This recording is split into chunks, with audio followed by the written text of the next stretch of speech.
பைரவில சிந்து ஏதாவது ஒண்ணு பண்ணி சிவா கிட்ட திட்டு வாங்குறதே வேலையா போச்சு. இன்னைக்கு என்ன பண்ணாங்கன்னு பார்க்கலாம் வாங்க. சிந்து சிட்டு கிட்ட நீ பண்ண உதவிக்கு காலத்துக்கும் உனக்கு நன்றியோட இருப்பேன் அப்படின்னு பேசிட்டு இருக்காங்க. சிட்டுவும் நீ டாக்டரை எவ்வளவு லவ் பண்றேன்னு எனக்கு தெரியும், டாக்டர் உனக்கு கிடைக்கலனா நீ என்ன ஆயிருப்பேன்னு எனக்கு தெரியும், அதனாலதான் நான் உனக்கு உதவி பண்ணேன், நீ ஒண்ணு கவலைப்படாத, டாக்டர் உன்னை சீக்கிரமா ஏத்துப்பாரு அப்படின்னு சொல்றாங்க. அன்னபூர்ணி வந்து பைரவி கிட்ட ஆறுமுகத்துக்கு கல்யாணம் ஆனா அடிப்பிரதட்சணம் பண்றேன்னு சாமி கிட்ட வேண்டியிருந்தேம்மா, எனக்கு இதுல எல்லாம் நம்பிக்கை இல்லைன்னு எனக்கு நல்லா தெரியும், சும்மா ஒரு பேச்சுக்கு கூப்பிடலான்னு தான் வந்தேன், நாங்க போயிட்டு வந்துடுறோம் அப்படின்னு சொல்றாங்க. இந்த நிலைமையில எதுக்கு நீங்க அடிப்பிரதட்சணம் எல்லாம் பண்றீங்க, அதெல்லாம் வேணாம் அப்படின்னு சொல்றாங்க. ஆனா அன்னபூர்ணி கேட்கற மாதிரி இல்ல. அதுக்கப்புறம் பைரவி சரி நானும் கோயிலுக்கு வர்றேன்னு சொல்றாங்க.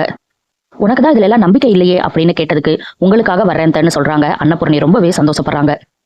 இங்க நம்ம சிந்து சிவா கிட்ட திட்டு வாங்குறதுக்கு ரெடி ஆகிட்டு இருக்காங்க.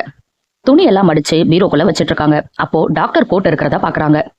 ரொம்ப நாளா இதை போடணும்னு ஆசை, இன்னைக்கு எடுத்து போட்டுற வேண்டியதான் அப்படின்னு எடுத்து போட்டுக்கிறாங்க. கோட்டு போட்டதோட விட்டாங்களா, ஸ்டெத்தஸ்கோப்பையும் எடுத்து காதுல மாட்டி அப்படியே பார்க்க டாக்டர் மாதிரி இருக்கேன்ல அப்படின்னு நினைச்சுக்கிட்டு கண்ணாடியை பார்த்து சந்தோஷப்பட்டு இருக்காங்க. கரெக்டா அந்த டைம்ல சிட்டு உள்ள வர்றாங்க. எனக்கு இந்த கோட் நல்லா இருக்கா, பார்க்க டாக்டர் மாதிரியே இருக்கேனா அப்படின்னு கேக்குறாங்க. அதோட விட்டாங்களா, என்ன ஒரு போட்டோ எடுக்கிறியா இதுல அப்படின்னு சொல்லிட்டு போட்டோ எடுக்கவும் சொல்றாங்க. விதவிதமா போஸ் கொடுத்து போட்டோ எடுத்துக்கிறாங்க. அதுக்கப்புறம் சரி உன்னோட ஹார்ட் பீட் எல்லாம் கரெக்டா இருக்கான்னு பாக்குறேன் அப்படின்னு சொல்லிட்டு அதையும் பண்றாங்க சிந்து. திடீர்னு சிவா போன்ல பேசிக்கிட்டே நடந்து வர்ற சத்தம் கேக்குது. ஐயோ டாக்டர் வர்றாரு போல, நான் போறேன் அப்படின்னு சொல்லிட்டு சிட்டு கிளம்பிடுறாங்க. இவங்க பீரோக்கு பின்னாடி போய் ஒளிஞ்சுக்கிறாங்க. என்னது டாக்டர் கோட்டை காணாமே, பேக் வேற திறந்திருக்கு, ஸ்டெத்தஸ்கோப் வேற காணா, என்னாச்சு நான் எங்க வச்சேன் அப்படின்னு யோசிக்கிறாரு சிவா. அதுக்கப்புறம் கோட்டோட சிந்து முன்னாடி வந்து நிக்கிறாங்க. சிவாக்கு சொல்லவா வேணும், வந்துச்சே கோவம். உனக்கெல்லாம் எத்தனை தடவை சொன்னாலும் அறிவே இருக்காதா, உன் இடத்துல வேற ஒரு பொண்ணா இருந்தா இந்நேரம் இந்த வீட்டை விட்டு வெளியே போயிருப்பா, நீ இங்கேயே இருந்து என் உயிரை வாங்குறியே, என் திங்ஸ் எல்லாம் தொடக்கூடாதுன்னு உனக்கு எத்தனை தடவை சொல்லியிருக்கேன், முதல் அந்த கோட்டை கலட்டு அப்படின்னு கோட்டை கலட்ட வைக்கிறாரு.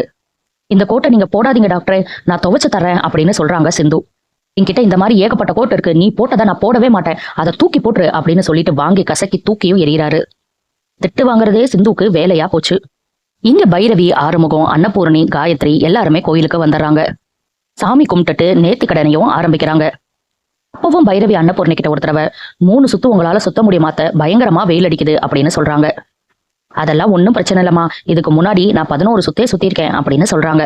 ஆறுமுகத்துக்கு திடீர்னு போன் வருது. அன்னபூர்ணி கிட்ட வந்து சொல்லிட்டு அம்மா நான் போயிட்டு வந்துடுறேன், ஒரு அவசரம் அப்படின்னு சொல்லிட்டு அங்க இருந்து கிளம்புறாரு. அடிப்பிரதட்சணம் பண்ணிட்டு இருக்கும் போதே பாதியிலேயே தலை சுத்திருது அன்னபூர்ணிக்கு. அவசர அவசரமா கூட்டிட்டு வந்து படியில உட்கார வைக்கிறாங்க பைரவி. அத்தைக்கு தலை சுத்திருச்சு, இனி பரிகாரம் எல்லாம் செய்ய முடியாது அப்படின்னு சொல்றாங்க. அங்க இருந்த ஐயர் பரிகாரத்தை இப்படி பாதியில நிறுத்தக்கூடாதுமா, சரி பரவாயில்ல, வீட்டுக்கு போய் உடம்பு சரியானதுக்கு அப்புறம் வந்து செய்யுங்கன்னு சொல்றாரு.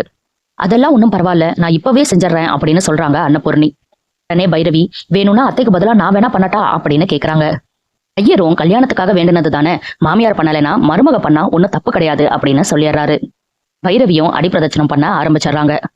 போன ஆறுமுகம் வந்துடுறாரு. என்னம்மா அதுக்குள்ள எல்லா பரிகாரமும் செஞ்சு முடிச்சிட்டீங்களா, இங்க உட்காந்துருக்கீங்க அப்படின்னு கேக்குறாரு. இல்லடா எனக்கு நடுவுல மயக்கம் வந்துருச்சு, எனக்கு பதிலா பைரவி தான் பரிகாரம் பண்ணிட்டு இருக்கா அப்படின்னு சொல்றாங்க.